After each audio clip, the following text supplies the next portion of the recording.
All right, let's just jump straight into it. We're going to talk about that special kind of pressure that hits on New Year's, especially if you're a high achiever.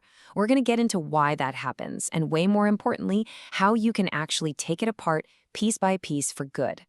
So does January 1st feel more like a starting line or a final exam? For most people, it's all about that exciting, fresh start. But if you're a high achiever, it can feel like you're sitting down for a final exam on a year that hasn't even happened.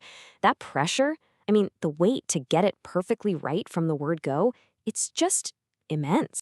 And yeah, that feeling, it's so common, it's got a name. We call it the January pressure cooker. And I really want you to hear this. It is not a personal failing, not at all.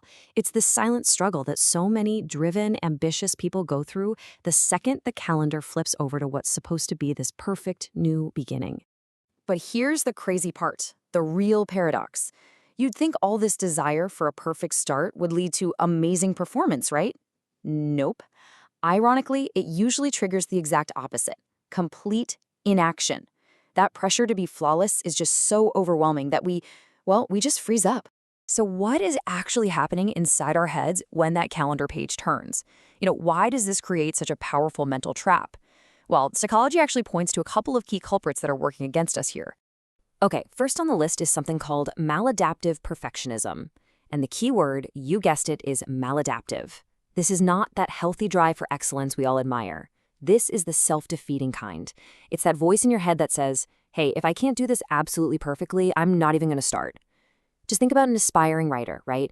They spend an entire year creating the perfect outline for their novel, but they never actually write a single chapter.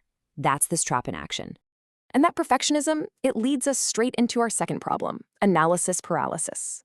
Remember that writer who spent a year just outlining the book? Well, that is analysis paralysis. It's what happens when we get so completely lost in designing the perfect plan that the planning itself becomes the new form of procrastination. And of course, real action never actually happens. Okay, so we've kind of diagnosed the problem, right? It's this toxic cocktail of perfectionism and analysis paralysis. But here is the good news. We are not powerless here, not even close. We can absolutely fight back. So let's dig into 3 really powerful, really actionable mindset shifts that can completely reframe this whole pressure game. All right, shift number 1. This is all about taking back your sense of control. It comes from this psychological concept, but it boils down to something super simple and powerful. Focus your energy only on what you can actually influence. Right here, right now. So here's what that actually looks like in practice. Look, you can't control the outcome of an entire year. It's too big, it's too abstract, there are way too many variables. That's all external stuff. But your actions today, now that's internal. That is 100% within your power. So the goal is to stop trying to manage the entire year and just focus on winning the day. Now, this next shift builds right on top of that idea of focusing on today. So once you've narrowed your focus down to your daily actions, the next step is to change how you measure your success. This is all about moving away from short-term feelings and shifting towards long-term systems.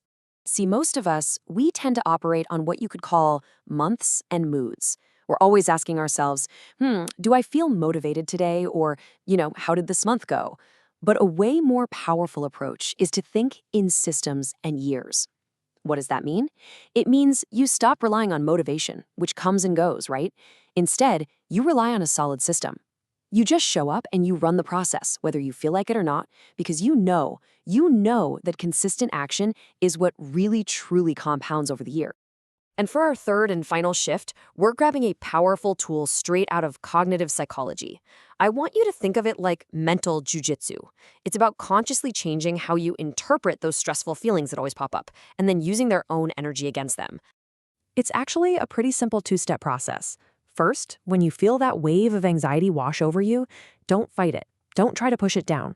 Just acknowledge it. See it as a signal from your brain. Then, step 2, you actively relabel what that signal means.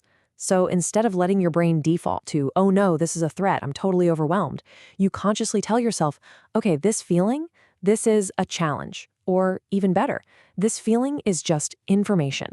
It's just proof of how much I care about this goal. And that simple reframe, it can literally change your body's entire response. So when you start to combine these 3 shifts, right? You're controlling your day, you're building long-term systems, and you're relabeling your stress.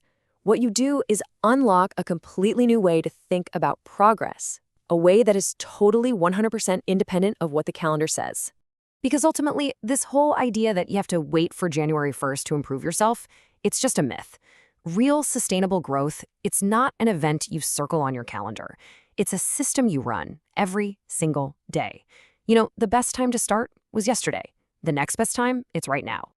And that's really the whole point, isn't it? It's about letting go of the calendar's made-up pressure so you can get your mental energy back.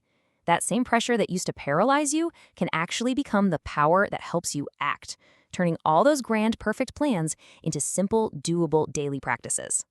So let's end with a really actionable thought.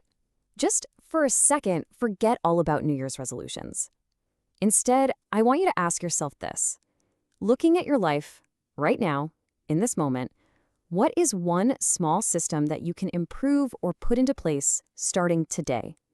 Because that is where real change actually begins.